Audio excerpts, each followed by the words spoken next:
If you write a review and you describe an arcade game as a quarter muncher, you should be shot in the leg. I don't want anyone to die, but you do need to learn your lesson.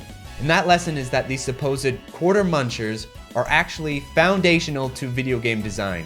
Even if you've never been to an arcade in your life, even if you don't like arcade games, even if you just play on video game consoles, even then the philosophy and design of arcade games has been foundational. I've noticed as of late there's a lot of videos talking about why aren't video games fun anymore? The downfall of video games. And there's been a lot of explanations made for this phenomenon, like DLC, microtransactions, games as services, nostalgia, the loss of AA games.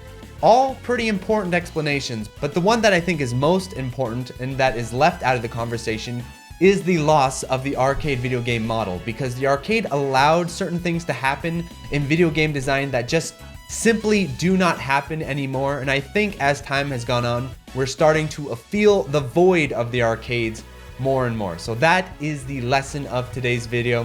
And let's talk about the first topic, difficulty curve. So if you play something like Shovel Knight or a lot of these retro throwback video games, you'll notice that as much as they look like a classic game, as much as they talk like a classic game, as much as they are advertised as a classic game, they still lack that genuine classic feel. Why is that? Why don't games feel classic anymore?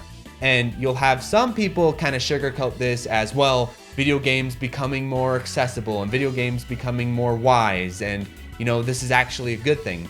My opinion, it is not. And the reason for that is because the arcade business model pushed developers to take this question of difficulty design incredibly seriously. The arcade demanded that difficulty curves be honed to perfection, and this is why. So people discuss a lot of arcade games, beat 'em ups, quarter munchers. I hate that term because I think it is completely misrepresenting something that is actually really good. It is turning something that is good into something derogatory. But anyway, quarter munchers is because if an arcade game was just outright unfair, if an arcade game just took your quarter and slapped you in the face and called it a day, some arcade games do that, but those types of arcade games, guess what, are not successful because they need another quarter. So if the game's just outright unfair right away, it's not going to get another quarter, you're just gonna walk away. On the flip side, if an arcade game is just too easy, like Bubble Bobble or something like that, and you can just camp out on the machine on 1 credit and play for hours, that's not good either, because arcade operators need coin turnover. They need you to keep putting in credits, or they need you to be really, really good if you're not going to be putting in extra credits. And so this is where that golden difficulty curve comes from, where arcade games need to be difficult enough to be constantly challenging the player, constantly pushing the player to the brinks of his ability, but not unfairly difficult, because if you think the game is cheating you, you're gonna walk away. It needs to keep that carrot just right in front of you. That is beautiful game design. That is the type of game design that you want. You want something that is constantly putting down pressure, constantly rewarding and challenging you, but not so much so that it's impossible or that it's unreasonable. So that is the first aspect of arcade video game design that we have lost, and we are feeling the effects, where now most video games that come out now actually trend to much, much easier because it's safer to be easier in today's market. So let's say you release an arcade style video game. Hypothetically, let's call one Final Vendetta. I'm just coming up with this hypothetically, of course. Let's say you release an arcade beat 'em up called Final Vendetta, and Final Vendetta decides, you know what? I'm gonna make this a little bit challenging, and you have to 1cc the game. In order to beat the game, you have to 1cc it. That is genuinely difficult, just like an arcade game. Well, in today's market, what happens? Everyone on Steam plays the game, dies in stage 2, and says, no, this is too hard, this is too difficult, I can't even restart, patch the game, patch the game, patch the game. And so then they patch the game. That is today's market, because today's market is more about catering to players who are not that skilled rather than catering to players who are skilled. And why this matters is because the game catering to you is not fun. It's not interesting. So back on the Super Nintendo, when you were playing Contra or Donkey Kong Country 2, and you were getting your ass handed to you, you couldn't write a little letter to Nintendo and have them refund your game. You had to accept the difficulty of the game. Just like in the arcade, you have to accept the difficulty of the game. But by accepting it, then you started to practice, then you started to play, and then you started to feel that natural reward and that natural engagement. And in order for that to happen, the game had to push you. The game had to make you leave your comfort zone. Modern gaming, though, is all about staying in that comfort zone, staying nice and easy. So games that you would say, oh, these are classic throwbacks, like Shovel Knight, they're too easy. They're not pushing you because they know it's smarter to cater to the lowest common denominator of player. And why this is specifically an arcade phenomenon is because in the arcade, it was actually profitable to have good difficulty curve. That is what made you money. So reviewers, critics, I can complain all day, every day about, oh, this game's too easy, this game's lame. If you're making more money putting out lame, easy games, of course you're going to keep doing that. It is profitable in today's market to make lame, easy games, and so that is what is being made, lame and easy. And so that is the first ramification of losing the arcade business model. Challenging games are no longer profitable. The second issue with losing the arcade business model is the dilution of gameplay density. Gameplay density is an idea that I've sort of coined on this channel, but it is one that I still think is very important to talk about, especially in today's environment of gaming. And what gameplay density is how many meaningful decisions a player makes within a given amount of time. It's the miles per hour of video game design, how compactly designed a level is, how many encounters there are, how quickly. Where in arcade games, there are a lot of encounters in a short amount of time. They are packing in as much gameplay as they can in a short amount of time because they want to get you in, they want to get you engaged right away, and they want to get you off that machine as quickly as possible. And so arcade games tend to look for a length around half an hour to an hour. You know, it depends on the arcade game, but they need to pack an entire experience within a short amount of time because they want you off that cabinet. They want to make it dense. Whereas modern games, console games, are completely the opposite. It is a completely reversed design philosophy. Look at The Witcher, look at all modern RPGs, Cyberpunk, whatever. All of the games now, what they want is to expand that length of time and diminish how much meaningful stuff happens per second. So what's funny is there's actually a metric of this that people often use, which is if you go onto howlongtobeat.com, it will tell you how long it is to beat the game. And you'll notice games over time, longer, more bloat, more filler. And most people tend to judge the value of the game not by its density, but by how long and bloated it is. So modern game design is a complete reversal of arcade video game design. Arcade video game design, Metal Slug, Dodonpachi, even fighting games. We need this to happen. We need this to happen quickly, and we need it to be engaging, addictive, and fun right away. Modern games, we want to ease you in. Take it easy. Take it slow. Go through 10,000 menus. We need to extend this experience. And especially with games as a service, not only are we extending this experience so that you think you've bought something bigger, but we're extending it because then we can drip feed through DLCs and microtransactions and literally get you to pay more money by making you hang around longer. So it is a complete reversal, and this is why gamers feel so apathetic and bored with modern games, because modern games are literally trying to extend things as long as they can, to thin it out, to dilute the density of the game as much as possible, as cheaply as possible. And so that is the second factor that makes video games feel classic. And funnily enough, older console games still had to abide by this game density principle, at least somewhat, because of cartridges, because cartridge games had to fit a certain amount of game into a tiny amount of space. This is why I think, ironically, the Nintendo 64 may have benefited from using cartridges more than people give it credit for, because with something like Mario 64, they couldn't make it too big. They had to still pack it in there because it was on a cartridge. Something to think about. The third factor of arcade video game design that we have lost is the ability for developers to iterate and be experimental. What I mean by that is that in the past, during the arcade era, developers were incentivized to actually make sequels to their games, to like make a new game, and then to expand upon that game with new ideas and concepts. And because the arcade business model was profitable, and because they had less crazy development times as we do these days, that allowed developers to try new ideas. There's a reason why most game mechanics originate from arcade games. Parries, the new hot and trendy thing that everyone loves so much, guess where parries came from? Even stuff like counters and dodge rolls, you know, Dark Souls fans, guess where a lot of these Dark Souls mechanics came from? Beat 'em up, Knights of the Round. These ideas and concepts are usually pioneered in arcade games because arcades allow developers to try new things out and to do it profitably. Whereas now if a new interesting experimental indie game comes out and it's pushing game design concepts and it's pushing gameplay mechanics, it's probably not going to make much money because the arcade actually rewarded developers for interesting and compelling gameplay because of credit. So let's say you have an audience of 3,000 players right now. So you have an indie game that comes out and 3,000 players love this game. 3,000 players play this game every single day.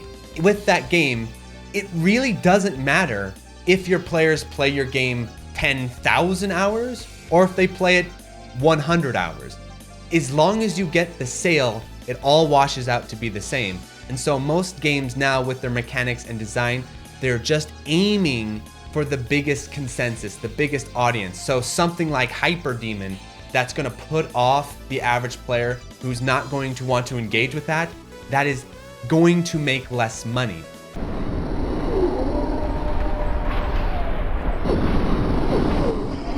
And so this allowed for developers to make money while trying new experimental ideas, whereas now, that's basically impossible. There's no business model that makes sense for that. And if you try to do it through microtransactions or DLC or whatever, that's not going to work either because the venue of how games are bought and sold today is different. I know some fighting games have tried this. Like for example, Dead or Alive had a free-to-play version and Tekken had Tekken Revolution where you paid for credits.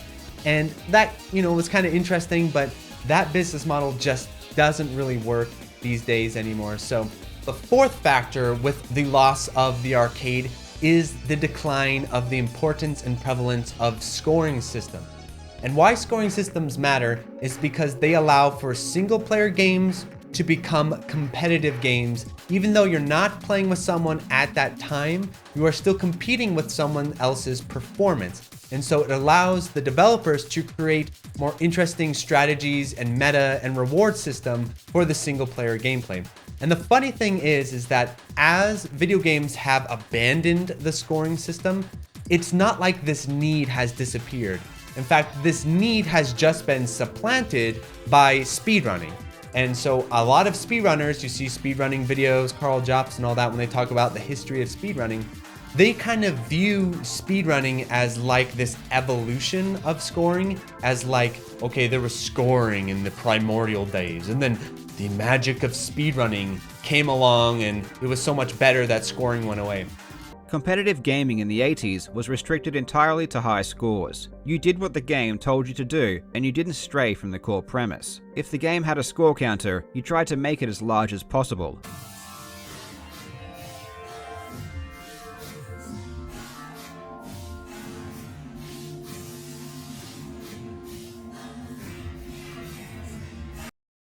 In my opinion, that's not what happened. What happened is that scoring was abandoned by console games. Scoring was abandoned, and there was this void of single player games where, okay, I'm playing Super Mario 64. I love Super Mario 64, but I've maxed out everything the game is asking me to do. So now I need to try and come up with some other sub-strategy to make the gameplay interesting, hence speedrunning. But the thing about speedrunning that I think speedrunners don't always recognize is that speedrunning does not always result in the most interesting and compelling style of gameplay. And in fact, there's a lot more interesting nuance that can happen with a scoring system that cannot happen with speedrunning. I'll give you a good example. Let's take a look at Devil May Cry 3. So there are basically two predominant ways people play Devil May Cry 3. They play Devil May Cry 3 for score, or they play it for speedrunning. And as of late, speedrunning has taken over the score play. And my explanation of this isn't that speedrunning is more compelling than score play, but that Devil May Cry 3's score play is not that interesting, not that compelling.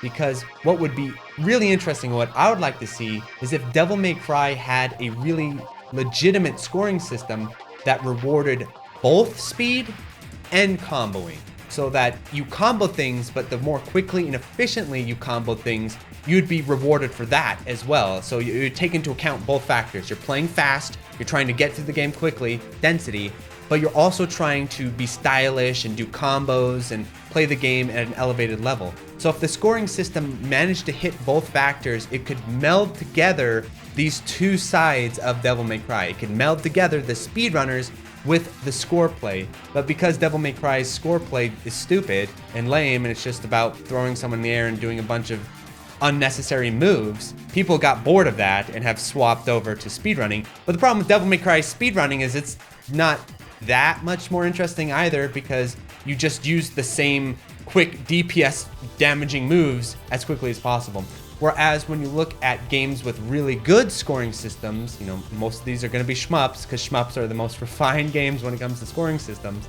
You're getting an elevated level of play that you simply cannot get without a scoring system, where you're getting counted for everything. Everything you do is coming into play. And so the loss of the arcade scoring system has put modern gaming players into a pickle. You got two paths. You either speedrun the game and find the most quick, degenerate... Speedrunning is the most degenerate act man has ever come up with. ...sort of strategy you can, even if it's not that engaging and it's kind of a dice roll. Maybe the speedrunning meta is interesting. Maybe it isn't. Maybe the speedrunning meta is just running through the game all the way as quickly as possible, not fighting anyone, not doing anything, Ninja Gaiden. Or you have the other side where you engage with the intended gameplay, but it's not that difficult, it's not that challenging. And once you finish it, what are you gonna do? You're done. There's no more else to go. And so if modern games brought back scoring in a real way, like Devil Daggers, that would allow the best of both worlds, where the developer can build in some meaningful gameplay, but the players also have somewhere to go when they've surpassed the average style of gameplay. So the loss of the scoring system, I feel it massively. There's so many games that I play that I really wish had a scoring system to make it interesting and fun, like Resident Evil 4. And by the way, this is where Resident Evil 4 Mercenary mode comes from and why that mode is so popular. And you can bet is influenced by arcade video games. You can bet the design of Resident Evil 4 is heavily influenced by arcade video games and beat 'em ups, and I talk about that in my somewhat controversial Resident Evil 4 remake review. That the remake abandons these principles, loses these principles, instead aims for modern game design principles like gun sway and inertia, and in my opinion you can see a real difference in quality because of that. And then the fifth factor I want to talk about may be a tad controversial, maybe just a little bit, but I've been thinking about it more and more, and this is something that I'm going to bring up and talk about more in reviews, which is the loss of the in-game timer. This is something that most gamers now, if you sat them down and you said, Pikmin 1 had an in-game timer, Pikmin 2 removed the in-game timer, which one's better? Most, modern gamers would say, oh yeah, Pikmin 2, because I hated the in-game timer. It made me feel pressured. It made me feel like my actions were meaningful and that I had to prioritize my actions and plan out routes and strategies. And I don't like to do that. I'd rather just meander around and take my time and look at the scenery. It's such a funny thing where you can literally see, in my opinion, the decline of a series where Pikmin 1, one of my favorite Nintendo games, and the reason for that, one of the reasons for that is that in-game timer. It's because it made like, oh damn, you got 5 parts in one day. You're killing it. This is good. This is meaningful. Pikmin 2, who cares? You get 5 parts in one day, you get 1 part a day, you get half a part a day, you get it halfway there. Who cares, right? It's meaningless. It doesn't matter. the in-game timer over and over again. I do not think we quite understand what we are losing when we lost that in-game timer. And almost all arcade games have in-game timers, by the way. Even if it's not like literally on the screen having numbers like Metal Slug, it still has an in-game timer. For example, Arcade Turtles in Time. It's not a good game, but still, Arcade Turtles in Time. If you don't move, you get bombs thrown at you. Because in arcade games, they had to get you off the cab. They couldn't have you just pop in a quarter, stand in front of the cabinet, smoke a cigarette, and take 2 hours. They needed to get you off that cabinet, and if you abandoned the cabinet, they would kill you.